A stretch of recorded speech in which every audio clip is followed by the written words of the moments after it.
Hello students, it's third video of this chapter vector algebra। देखिए previous videos में जो हमने पढ़ा है, पहले हम क्या करेंगे आज का, पहले तो मैं आपको बता दूं ये बहुत ही इम्पोर्टेंट वीडियो है। इसमें हम लोग जो है वेक्टर ज्वाइनिंग 2 पॉइंट्स और सेक्शन फॉर्मूले को डिस्कस करेंगे आगे। लेकिन उससे पहले हम लोग जो प्रीवियस वीडियोस में जो आपने पढ़ा है उस पर बेस्ड कुछ क्वेश्चंस कर लेते हैं, उसके बाद इसको स्टार्ट करते हैं। देखिए फर्स्ट क्वेश्चन आपके सामने है, compute the magnitude of the following vectors. तो सिंपल है, आप ये जानते हैं मैग्नीट्यूड ऑफ वेक्टर, जैसे सपोज ये आपको जो है r इक्वल टू दिया गया है, तो आप क्या करते हैं, सपोज ये दिया गया है ai plus bj plus ck, इस तरीके से दिया गया, तो इसका मैग्नीट्यूड मतलब लेंथ ऑफ द वेक्टर आप कैसे निकालते हैं, a square plus B square plus C square और ए स्क्वायर रूट, इस तरीके से आता है ना। ये हम लोगों ने पहले डिस्कस करा हुआ है। तो देखिए अब हम क्या कर रहे हैं, ये जो वेक्टर आपको गिवन है इसका मैग्नीट्यूड फाइंड करने जा रहे हैं। तो देखिए इसका जब आप मैग्नीट्यूड फाइंड करेंगे तो आप क्या करेंगे, A vector is given I plus J plus K. इसका मतलब ये हुआ जब आप मैग्नीट्यूड इसका फाइंड करेंगे तो आई का कोफिशिएंट क्या है 1, इसका स्क्वायर, जे का कोफिशिएंट क्या है 1, इसका स्क्वायर, और के का कोफिशिएंट क्या है 1, इसका स्क्वायर, यानी कि सबका स्क्वायर आपने जब किया तो ये क्या आ गया 3, ठीक है ना। तो ये आपका आंसर हो गया, ठीक है। अब सेम अगर मैं इसके लिए करता हूँ बी के लिए, तो ये दिया है 2i माइनस 7j और माइनस 3k, ठीक है। तो देखिए इसको जब आप सॉल्व करेंगे, मैग्नीट्यूड इसका फाइंड करेंगे, तो 2 स्क्वायर करेंगे, माइनस 7 का स्क्वायर करेंगे और माइनस 3 का स्क्वायर करेंगे, ठीक है। ये देखिए ये आ गया, तो ये कितना आ गया 4, ये हो गया 49, ये हो गया 9, ठीक है। ये देखिए इस तरीके से आपका आ गया। तो जब आपने इसको सॉल्व किया इसको, तो ये आ गया 62, ठीक है। क्लियर। सी को भी देख ही लेते हैं। देखिए ये आपको दिया गया है 1/√3i प्लस 1/√3j 1/√3k। अच्छा ये प्लस का नहीं, ये माइनस का साइन है। आप मुझसे क्वेश्चन पूछ सकते हैं कि अगर मान लीजिए ये साइन अगर प्लस का भी होता तो क्या फर्क पड़ता है, क्योंकि जब हम स्क्वायर करेंगे तो वो तो प्लस ही हो जाएगा। फर्क नहीं पड़ता, आपका जो मैग्नीट्यूड है वो सेम आता है लेकिन डायरेक्शन चेंज हो जाती है, ठीक है ना। वेक्टर की डायरेक्शन चेंज हो जाती है और ये फिर एक नया वेक्टर कुछ आ जाता है, ठीक है। ये देखिए i का कोफिशिएंट है 1/√3, इसका कोफिशिएंट है 1/√3 और इसका कोफिशिएंट है 1/-√3। इन सबका हमने स्क्वायर किया और स्क्वायर रूट। तो मैग्नीट्यूड निकालने का तरीका तो आपको आ गया ना, जो कि आसान है, 1/3 और ये देखिए 1/3, इस तरीके से आ गया। तो इसका मतलब क्या हुआ, सिंपल 3/3 हो गया ये, तो ये क्या आएगा 1। क्लियर, कोई डाउट नहीं। चलिए अब नेक्स्ट हम लोग लेते हैं एक क्वेश्चन। इसमें लिखा है 2 different vectors having same magnitude. तो देखिए मतलब मैं क्वेश्चन नंबर 2 की बात कर रहा हूँ। Right 2 different vectors having same magnitude, जिनका मैग्नीट्यूड सेम हो, मैग्नीट्यूड सेम हो। तो मैग्नीट्यूड सेम होना चाहिए, तो आप ये जानते हैं इसमें तो इनफाइनाइट वेक्टर्स हो सकते हैं, ठीक है ना। इसका आंसर क्या हो सकता है, an infinite number of vectors, okay. Infinite number of vectors आपके हो सकते हैं। तो एक एग्जांपल के लिए हम लोग जैसे लिख देते हैं, सपोज मैंने एक वेक्टर लिया ai plus bj plus ck। Vector कैसे लिखा जाता है, r वेक्टर सपोज ये है, कह रहा है two different vectors having same magnitude.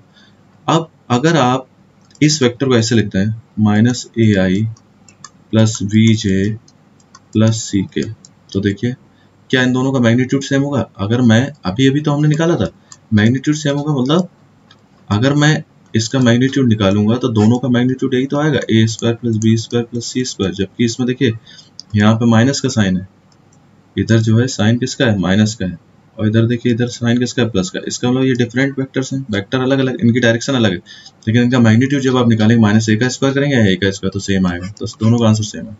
तो ये देखिए ये वेक्टर्स हमने बता दिया आपको, ठीक है, एक हो गया। अच्छा, अब क्या कह रहा है, थर्ड क्वेश्चन देखिए, write two different vectors having same direction, direction same होनी चाहिए। तो देखिए सिंपल है, अगर मैं मान लीजिए इसका भी आंसर होगा इनफाइनाइट वेक्टर्स, ये जो आंसर आपने लिखा है इनफाइनाइट नंबर ऑफ वेक्टर्स, ये इसका भी आंसर होगा सेम, क्योंकि इनफाइनाइट वेक्टर्स ऐसे हो सकते हैं जिसमें क्या हो, two different vectors having same direction, direction same होनी चाहिए। डायरेक्शन सेम होनी चाहिए का मतलब क्या हुआ, जैसे मान लीजिए आपने ऐसे लिखा, ये मैंने एक वेक्टर लिखा, अब डायरेक्शन सेम होनी चाहिए, इसका मतलब ये हुआ कि आप साइन पे ध्यान दीजिए, ये जो साइन है यानी यहाँ प्लस का साइन है, इधर भी प्लस का है तो इधर भी प्लस का है, तो इसका मतलब जो नया वेक्टर बनेगा उसमें भी तीनों साइन प्लस के ही आने चाहिए। अगर मैं इसको डिफरेंट वेक्टर लिखना चाहता हूँ, सपोज मैंने लिख दिया 2ai bj, यहाँ लिख दिया 3k, तो देखिए इनका जो डायरेक्शन है वो सेम है ना, ये देखिए, तो इसका मतलब ये दोनों कैसे होगा, मैग्नीट्यूड इनका जो है कैसा है, डिफरेंट है, दोनों डिफरेंट वेक्टर्स हैं लेकिन इनकी जो डायरेक्शन है वो सेम है, इनकी डायरेक्शन सेम है। ऐसे इनफाइनाइट वेक्टर्स हो सकते हैं, क्लियर। तो देखिए ये सिंपलेस्ट आंसर मैंने बताने की कोशिश की है आपको। अब देखिए एक क्वेश्चन और दिया हुआ है, इसको हम और देख लेते हैं, find the value of X and Y, और ये बोल रहा है कि ये वेक्टर्स जो हैं इक्वल हैं। तो देखिए इक्वल वेक्टर्स की जब हमने बात की थी तो हमने क्या किया था, 2i प्लस 3j, और इधर इक्वल का साइन है, और ये क्या है, xi प्लस yj। तो देखिए जब आपने बात की थी तो हम क्या करते हैं, जब इक्वल लगा हुआ है इसका मतलब जो i, ये जो कंपोनेंट है ये दोनों सेम होंगे, यानी कि x इक्वल टू क्या आ गया, 2a का आंसर आ गया। और j वाले को जो आप कंपेयर करेंगे, j को जब आप करेंगे तो किसके साथ करेंगे, j के साथ करेंगे। तो देखिए y की वैल्यू आपको कितनी दिख रही है, 3, तो ये देखिए ये x और y की वैल्यू होगी, सिंपल, ठीक है। अब देखिए फाइंड द यूनिट वेक्टर, ये बहुत इंपॉर्टेंट है। यूनिट वेक्टर मैंने लास्ट वीडियो में बहुत अच्छे से आपको बताया था। यूनिट वेक्टर का सिंबल ये होता है ए कैप, तो इसमें हमें क्या करना पड़ता है, वेक्टर ए, और ये करना पड़ता है मॉड ऑफ वेक्टर ए, तो ये यूनिट वेक्टर हमारा आ जाता है। यूनिट वेक्टर का बहुत इंपॉर्टेंट रोल है, इसको बहुत अच्छे से आपको समझना है आगे भी। तो पहले मैं क्या करता हूँ, ए वेक्टर तो है यहाँ बस, तो मॉड ऑफ ए और पता कर लेता हूँ क्या आएगा। तो देखिए अगर मैं लिखता हूँ 1 का स्क्वायर प्लस 2 का स्क्वायर और इसका स्क्वायर रूट, यही तो दिया है ना, ये वेक्टर यही तो है ना, ये देखिए, तो हमने इस तरीके से लिख लिया। तो ये कितना है, 1 का स्क्वायर 1, 1 का स्क्वायर 1 और 2 का स्क्वायर 4, तो ये कितना आ गया, रूट 6 आ गया। तो आप इसको जब लिखेंगे तो आप ऐसे लिखेंगे, ए वेक्टर क्या है, आई प्लस जे प्लस 2k, ठीक है, और रूट 6, और आंसर लिखने का तरीका ये है, ऐसे लिखा जाता है 1/√6 आई प्लस 1/√6 जे प्लस 2/√6 के, इस तरीके से हमने ये आंसर लिखते हैं, ठीक है। ये क्या है, यूनिट वेक्टर है, ये यूनिट वेक्टर है, और यूनिट वेक्टर है, डायरेक्शन वही होना चाहिए। तो डायरेक्शन आप देख लीजिए, डायरेक्शन तो चेंज नहीं हुआ ना, ये देखिए ये साइन देख लीजिए, इनसे डायरेक्शन का पता चल जाएगा। इसका साइन देखिए, यहाँ भी प्लस का साइन है, ये जो वेक्टर दिया हुआ था इसके साइन क्या थे, इसका ये प्लस था, ये भी प्लस था, ये भी प्लस था, ठीक है। तो डायरेक्शन देखिए सेम है, और यूनिट वेक्टर वैसे भी उसी डायरेक्शन में आता है जो ओरिजिनल वेक्टर आपका था, ठीक है ना। तो आप यूनिट वेक्टर में कन्वर्ट करना, किसी भी वेक्टर को यूनिट वेक्टर में कैसे कन्वर्ट करना है आप सीखे, इसका आगे बहुत यूज आने वाला है, इसलिए। अब देखिए, अब एक कंसेप्ट अभी हम लेंगे, वो है वेक्टर ज्वाइनिंग 2 पॉइंट्स। तो वेक्टर ज्वाइनिंग 2 पॉइंट्स की जब आप बात कर रहे हैं तो देखिए इसमें एक डायग्राम आप देख रहे हैं, इधर देखिए राइट हैंड साइड में, ये P1 है और एक पॉइंट है P2। P1 के कोऑर्डिनेट है x1 y1 z1 और P2 के कोऑर्डिनेट है x2 y2 z2, ठीक है। तो the vector joining P1 and P2 is the vector, अगर मैं P1 और P2 को ज्वाइन कराऊं तो कौन सा वेक्टर आपको मिलेगा, तो सिंपल है, आपको मिलेगा P1 P2, ये वेक्टर ही तो मिलेगा, ठीक है, क्लियर। तो देखिए अगर मैं बात करता हूं इस ट्रायंगल की, ये मैं सेट कर देता हूं, ये देखिए आपको ये दिखेगा OP1 P2 दिखेगा आपको, ठीक है। तो अगर मैं इस ट्रायंगल की बात करता हूं, ट्रायंगल ला लगाता हूं तो क्या होगा, ये आएगा P1 plus P1 P2 is equal to OP2। Triangular law ये कहता है ना, इस तरीके से। कैसे, फिर से देख लीजिए, मैं पिंक कलर से दिखा देता हूँ आपको। OP1 ये हो गया, उसके बाद P1 P2 आपने लिया, ठीक है। तो यहाँ से क्या आएगा, OP2। ये देखिए, इस ट्रायंगुलर लॉ से आपने ये लिख दिया। क्लियर। अब हम लोग क्या करते हैं, इसको सॉल्व करेंगे। वेक्टर एडिशन की जो प्रॉपर्टी है आपकी, उससे अगर हम इसको सॉल्व करते हैं तो क्या आएगा, P1 P2। ये देखिए, तो ये क्या हो गया, OP2 और ये आ गया माइनस OP1। इसमें किसी को कोई कंफ्यूजन नहीं होना चाहिए, ठीक है ना। P1 P2 वेक्टर है। OP2 का मतलब क्या हुआ, OP2 का मतलब मैं आपको बताना चाहता हूँ। एक मिनट जरा इसके आप देख लीजिए। OP2 का मतलब क्या है, P2 ये है, देखिए देखिए, ये देखिए, ये P2 है ना, OP2। अगर मैं OP2 की बात कर रहा हूँ तो इस वेक्टर को जब मैं लिखूंगा तो कैसे लिखूंगा, x2i plus y2j plus z2k, ऐसे लिख दिया, माइनस का साइन लगाया। और OP1 की अगर मैं बात करता हूँ, ये देखिए, अगर मैं OP1 की बात करता हूँ, आपने OP लिया था ना पहले, जो आपने सेकेंड वीडियो देखा था, OP के कोऑर्डिनेट हमने लिखे थे। कैसे लिखे थे, xi plus yj plus z के लिखे थे। वैसे ही उसमें कोऑर्डिनेट क्या थे, x y z थे। इसमें x1 y1 z1 है, तो उसकी जगह क्या आ गया, x1 y1 और z1। तो ये आ गया x1 i plus y1 j plus z1 k, ऐसे लिख दिया। तो अगर मैं और इनको सिंप्लीफाई कर लूँ तो i के कोऑर्डिनेट एक साथ लिख देता हूँ, x2 minus x1 i plus y2 minus y1 j plus z2 minus z1 के। ये लीजिए, ये आपका P1 P2 आ गया। दो पॉइंट्स को अगर आप ज्वाइन कराते हैं तो इस तरीके से आपका वेक्टर आएगा, ठीक है। अब अगर मैं मैग्नीट्यूड की बात कर लेता हूँ, अगर मैं लिखता हूँ the magnitude of vector, the magnitude of vector P1 P2, okay. The magnitude of the vector P1 P2 is given by। तो मैग्नीट्यूड की जब आप बात करेंगे तो सिंपल है, i का आपका जो है कोफिशिएंट क्या है, x2 माइनस x1 स्क्वायर कर दीजिए, j का y2 माइनस y1 और y का कंपोनेंट ऐसे बोल दीजिए, z का कंपोनेंट क्या है आपका, z2 माइनस z1, इनका स्क्वायर किया और आपने स्क्वायर रूट लगा दिया। तो ये जो है P1 P2 जो वेक्टर था, इसका ये मैग्नीट्यूड आ गया। क्लियर। वेक्टर ज्वाइनिंग 2 पॉइंट से आपको पूरी इंफॉर्मेशन मिल गई, ठीक है। ये आपका पूरा आपने इसको समझ लिया। ये सिंपल है, 10th क्लास में भी ऐसा ही था, लेकिन उसमें वेक्टर नहीं है, ठीक है ना। अब देखिए, एक एक क्वेश्चन आ गया, इसको भी हम लोग कर लेते हैं।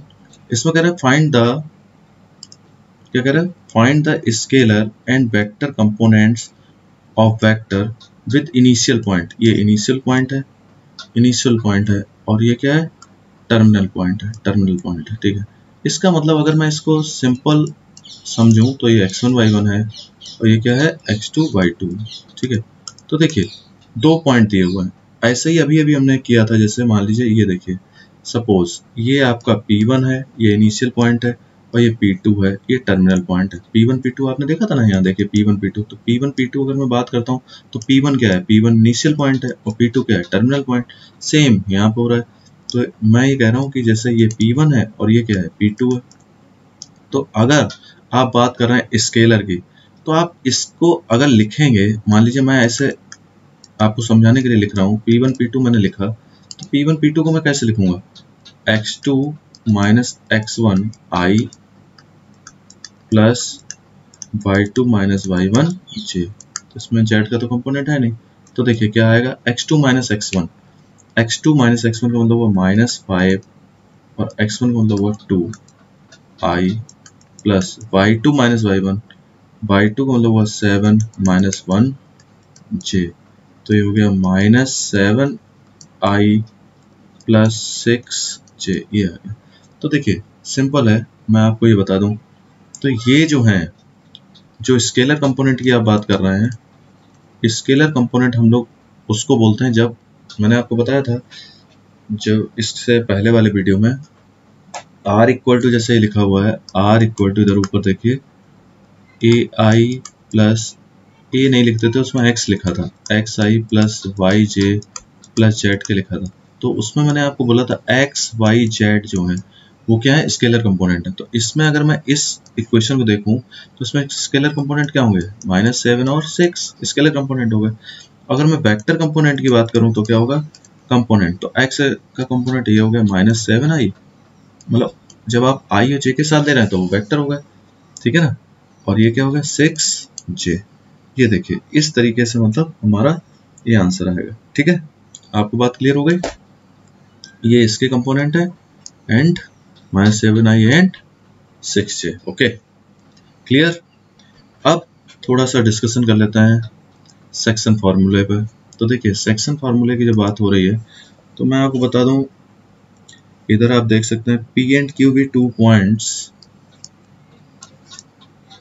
Represented by the position vector, simple है, position vector OP and OQ, clear, with respect to the origin, origin हमने इसको लिया ना OP एंड OQ, सिंपल है, पोजीशन वेक्टर्स हो गए। अब देखिए then the line segment joining the point PQ may be divided by the third point से R, मैं इसके अकॉर्डिंग बोल रहा हूँ, जो डायग्राम मैं देख रहा हूँ उसके अकॉर्डिंग, ठीक है। PQ line segment divided by R, okay. अब देखिए यहाँ दो केस हो सकते हैं, line segment PQ divided by R, R may be divided this line segment internally और एक्सटर्नली। तो पहले जो हम बात करेंगे वो इंटरनली की करेंगे, ठीक है। सपोज ये इंटरनली डिवाइड करा और ये डायग्राम भी इंटरनली के लिए ही है, ठीक है। तो जरा देख लेते हैं। तो देखिए आप ऐसे मान लीजिए कि ये देखिए इसमें ये दिया हुआ भी है, एक बार ये देख लीजिए, इसको इस R ने क्या किया, ये m/n के रेशियो में डिवाइड किया, m/n के रेशियो में डिवाइड किया, ठीक है। तो इसका मतलब ये हुआ कि अगर मैं ऐसे लिख दूं m/r³ is equal to n/r, तो आपको कोई दिक्कत नहीं होनी चाहिए, ठीक है, क्लियर। मतलब अगर मैं आपको ऐसे बता दूं तो आप r³/pr है, सपोज ये कैसे डिवाइड हो रहा है,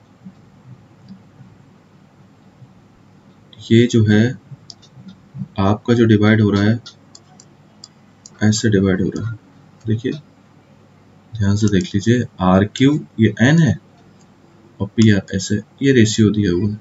तो अगर मैं क्रॉस मल्टीप्लाई करूंगा तो यही कंडीशन तो बनेगी, m/r³ इक्वल टू n/pr। आपको क्लियर हो गया। अब जरा देखिए m/n के रेशियो में डिवाइड हो गया, सब कुछ हो गया, क्लियर हो गई सारी बातें। अब मैं आपको इधर फिर से बताना चाहता हूँ, अब थोड़ा ध्यान से देखेंगे। अगर मैं ट्रायंगल ले लूं, दो ट्रायंगल मुझे दिख रहे हैं, कौन कौन से, एक मुझे दिख रहा है ORQ, एक ये मुझे ट्रायंगल दिख रहा है, और एक ट्रायंगल मुझे दिख रहा है OPR, ये वाला ट्रायंगल मुझे दिख रहा है, ठीक है। दो ट्रायंगल मुझे दिख रहे हैं। तो अगर मैं बात करूं in triangle ORQ and triangle OPR, मैं आपको पहले बता चुका हूं, कोई भी चीज आपको अब छोड़नी नहीं, क्योंकि कुछ भी आ सकता है, कोई भी डेरिवेशन आपसे पूछा जा सकता है एग्जाम में, ठीक है। तो RQ अगर मैं लिखता हूं तो RQ को मैं क्या लिखूंगा, OQ माइनस OR, सिंपल, ठीक है ना। तो इसको आप क्या लिख सकते हैं, ये मैं पहले ही ले चुके हैं हम लोग, इसको OQ को मैंने B माना है, ठीक है ना। तो OQ को जो आपने B माना तो मैंने यहाँ B लिख दिया, और OR को आपने क्या माना, ये R था, तो इसको हमने R लिख दिया, ऐसे आ गया, ठीक है, ठीक है। ट्रायंगुलर लॉ ऑफ एडिशन के लिए जो ट्रायंगुलर लॉ आपने पढ़ा है वो तो आपने अच्छे से पता है ना अब आपको। अब देखिए अगर मैं लेता हूँ पी आर मैं ले रहा हूँ, मतलब अब ये सेकेंड की बात कर रहा हूँ, मतलब इस वाले ट्रायंगल की बात कर रहा हूँ पी आर। तो आप इसको ऐसे लिखिए, पी आर को O R minus O P, ठीक है। तो देखिए ओ आर क्या है, आर माइनस, और ये आपने क्या लिया, ओ पी को आपने ए लिया है, देख लीजिए ये ओ पी को ए लिया है, ये लिख दिया वैल्यू। अब ये वैल्यूज जो है वो इक्वेशन नंबर 1, जिसको मैं इक्वेशन नंबर बोल रहा हूँ, इसमें आप पुट कर दीजिए एम। तो आपने आर क्यू की जगह लिख दिया B minus R is equal to N R minus A, ये लीजिए, ठीक है। इसको आपने इस तरीके से लिख दिया। तो अगर मैं इसको सॉल्व करता हूँ, मतलब अगर मैं ऐसे लिखता हूँ M B minus M R equal to N R minus N A, तो मैं अगर आर वाले टर्म को एक साथ कर लेता हूँ, ठीक है, मतलब अगर मैं इसको ऐसे कर लूँ N R plus M R, ठीक है, इसको एक साथ कर लिया, ये दोनों टर्म एक साथ हो गए, और ये हो गया M B plus N A. R अगर मैं इसमें से कॉमन ले लेता हूँ लेफ्ट हैंड साइड में से, तो क्या बचेगा एम प्लस एन, तो ये इधर चला गया एम प्लस एन, और इधर क्या हो गया M B plus N A. Clear, आपको समझ आ गई ये बात, मतलब ये चीज आ गई। इसका मतलब ये होगा कि R equal to M B plus N A upon M plus N. तो अब यहाँ मैं एक स्टेटमेंट लिख देता हूँ, द स्टेटमेंट यही लिखना सही है क्योंकि डायग्राम के साथ रहना अच्छा है। आप ऐसे लिख दीजिए the position vector of the point R which divides P and Q internally। अभी मैं इंटरनली के लिए कर रहा हूँ, ठीक है, इंटरनली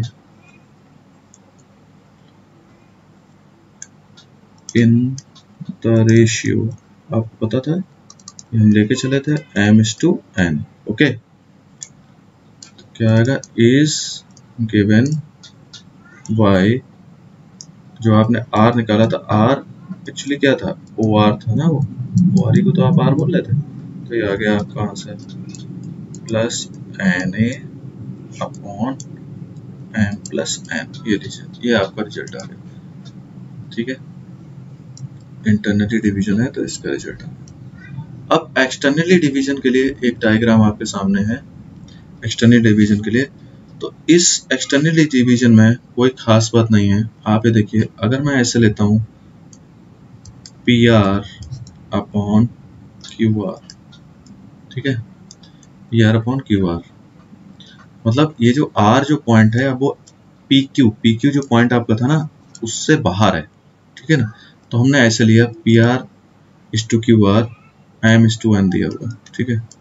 बस अब फिर से हम वही अपना सॉल्व करेंगे जैसे अभी हमने सॉल्व किया था।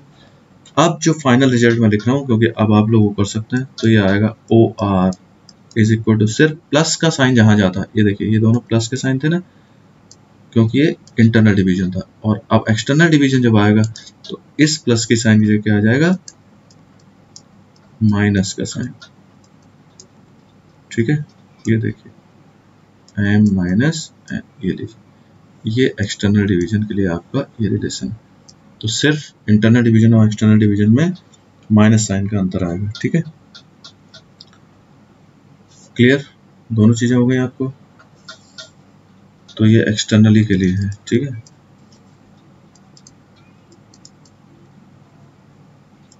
एक्सटर्नली डिवीजन है, इसके लिए ये वाला फॉर्मूला आ गया। चलिए अब जरा देखते हैं, क्वेश्चन देखते हैं।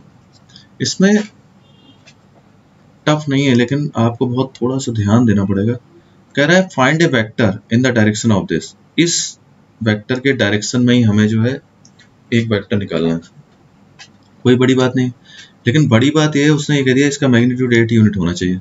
लेकिन भाई ऐसा तो नहीं हो सकता, क्योंकि अगर मैं इसका मैग्नीट्यूड निकालता हूँ तो देखिए, इसका अगर मैं मैग्नीट्यूड निकालता हूँ तो 5 का स्क्वायर 25, 1 और 2 का स्क्वायर 4, यानी कि इसका तो मैग्नीट्यूड आ रहा है √29। इस वेक्टर का मैग्नीट्यूड आ रहा है √29, लेकिन वो कह रहा नहीं, हमें ऐसा वेक्टर चाहिए जिसका मैग्नीट्यूड 8 हो।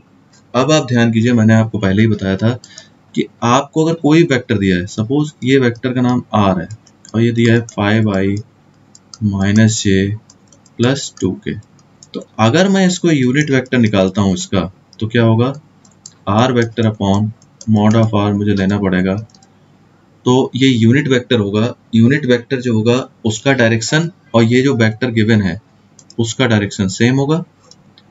और ये जो यूनिट वेक्टर होता है, यूनिट वेक्टर को यूनिट वेक्टर हम इसलिए कहते हैं क्योंकि इसका जो मैग्नीट्यूड है वो 1 है। तो मैग्नीट्यूड अगर 1 है तो देखिए अब हम क्या कर रहे हैं, तो हमने क्या किया, 5i - j + 2k ये कर लिया, और आपने इसका वो तो निकाल ही लिया था, तो ये 29 आ गया।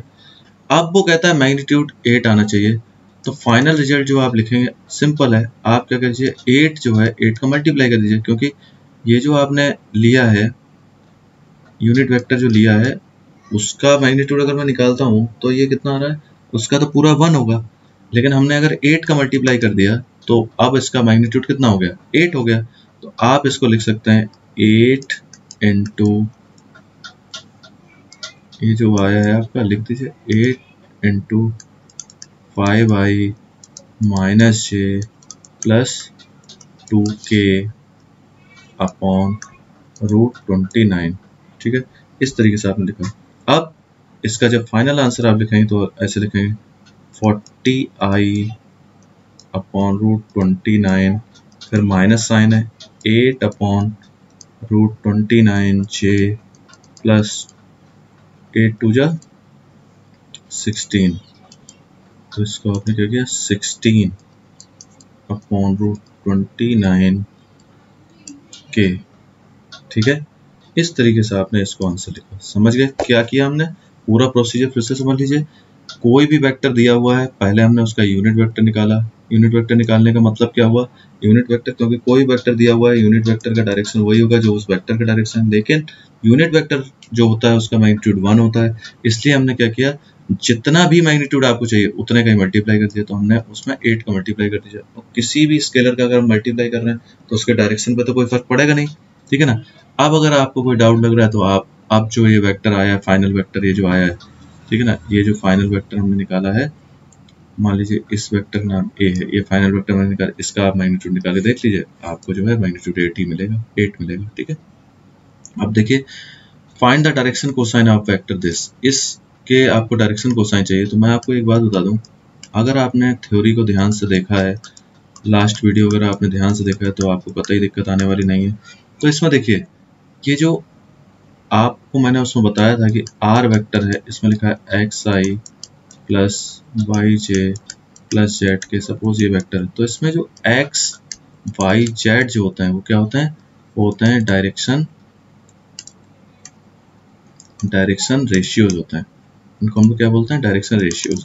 तो डायरेक्शन रेशियोज को अगर आप जो है क्या करना चाहते हैं, डायरेक्शन रेशियोज को अगर आप डायरेक्शन कोसाइन में चेंज करना चाहते हैं तो कुछ नहीं आपको करना है, सिंपल आप क्या कीजिए, ये जो वेक्टर लिखा हुआ है उसमें क्या कीजिए, एक बार इसका मॉड निकाल दीजिए, वेक्टर का मॉड आप निकाल लीजिए, तो ये कितना आएगा, 1 का स्क्वायर प्लस 2 का स्क्वायर प्लस 3 का स्क्वायर, यानी कितना हो गया, ये 1 + 4 + 9, यानी कि √14 आ गया। यानी कि ये जो आपका आ गया 1/√14i 2/√14j प्लस 3/√14k, ये जो है डायरेक्शन कोसाइन आ गया आपके। डायरेक्शन कोसाइन क्या है, 1/√14, 2/√14, 3/√14, ये डायरेक्शन कोसाइन है आपके। ठीक है, ये क्या है, डायरेक्शन कोसाइन, ये आपका आंसर है, डायरेक्शन कोसाइन है। सिंपल मैं आपको बताता हूँ, तो डायरेक्शन रेशियोज दिए जाते हैं, r = ai plus bj plus ck। तो डायरेक्शन कोसाइन निकालने का सिंपल तरीका है a/√, A square plus B square plus C square B upon root A square plus B square plus C square C upon root A square plus B square plus C square. ये direction cosine है, ठीक है, direction cosine, direction cosine. Clear? चलिए अब जरा एक question करके देखते हैं। ये क्वेश्चन क्या है भाई? ये क्वेश्चन है find the position vector of R which divides the line joining the two points P and Q whose position vectors are। ये देखिए एक पोजीशन वेक्टर ये दिया है, एक पोजीशन वेक्टर दे दिया। सपोज ये मतलब A वेक्टर है और ये B वेक्टर है और ये रेशियो दिया है, इसका मतलब ये हो गया m/n, ठीक। इंटरनल डिवीजन का क्वेश्चन है, तो अगर मैं इंटरनल डिवीजन के लिए क्वेश्चन सॉल्व कर रहा हूँ तो मैं अब ज़्यादा डीप में नहीं जाने वाला हूँ। इंटरनल डिवीजन के लिए सीधे सीधे मुझे फार्मूला पता है, क्या होता है, mb plus N A upon m plus n, ठीक है, क्लियर। तो देखिए m क्या है, m की वैल्यू है 2, आप कंपेयर कर लीजिए। मैंने तो ये वैल्यू लिख दी ना सारी, मैंने ये लिख दिया ना, a ये है, b वेक्टर ये है आपका, और m की वैल्यू ये है और n की वैल्यू ये है, सारी वैल्यूज आपके सामने। तो अगर मैं m की वैल्यू 2 लिखता हूँ और b लिखता हूँ, b का मतलब माइनस आई प्लस जे प्लस के, ठीक है, और प्लस n, n का मतलब क्या है 1, n का मतलब क्या है 1, 1 लिखा। और a जो मैं लिखता हूँ a है i प्लस 2j माइनस के, ओके, ये आपने लिख दिया। नीचे आपने क्या लिखा, जो आपका डिनोमिनेटर है उसमें लिखा m plus n, m plus n का मतलब 2 प्लस 1, ठीक है। तो देखिए इसको मैं करता हूँ minus 2i plus 2j plus 2k plus i plus 2j minus k upon 3। तो देखिए ये कितना आएगा, ये माइनस 2 है, मतलब माइनस का i बचा। अगर मैं j की बात करूं तो 4j, और अगर k की बात मैं करता हूं तो आपका जो है कितना आया, प्लस का k अपॉन 3, ठीक है। एक बार आप, कोई जल्दबाजी करने की जरूरत नहीं है, बहुत आराम से क्वेश्चन को चेक कर लीजिए। मतलब जब आप आंसर लिख के छोड़ेंगे तो ऐसे लिखेंगे -1/3i plus 4/3j plus 1/3k। ये इंटरनल डिवीजन का आपका आंसर होगा, ठीक है। अब इसी क्वेश्चन में मैं अगर जो है बात करता हूँ एक्सटर्नली डिवीजन की, एक्सटर्नली अगर वो डिवाइड कर रहा है तो मैंने अभी आपको बताया था कि इसमें आपको क्या करना होता है, सिर्फ साइन चेंज करना होता है, बाकी सारी चीज़ें सेम रहती हैं, m माइनस n, ऐसे हो गया। आपने जो वैल्यू रखी तो देखिए 2 माइनस आई प्लस जे प्लस के, ऐसे लिखा, माइनस का साइन यहाँ लगाया, 1 लिखा, और i प्लस 2j माइनस के अपॉन क्या किया, 2 माइनस 1, ठीक है। इस तरीके से आपने किया तो ये कितना आएगा, -2i plus 2j plus 2k minus i minus 2j plus k। और ये क्या हो गया, 2 माइनस 1, डिनोमिनेटर 1 आ गया तो इसका कोई रोल नहीं, मतलब -2i और माइनस i क्या होगा, -3i, ओके। और j का देखिए प्लस 2j और माइनस 2j, तो ये कैंसिल हो गया, प्लस 0j, मतलब आप ऐसे लिख सकते हैं। और k की अगर मैं बात करूं तो ये आ गया 3k। ये आपका एक्सटर्नल डिवीजन में आप फाइनल आंसर जो लिखेंगे -3i प्लस 3k, ये आपका एक्सटर्नल डिवीजन का आंसर आ गया। आज के लिए इतना काफ़ी है।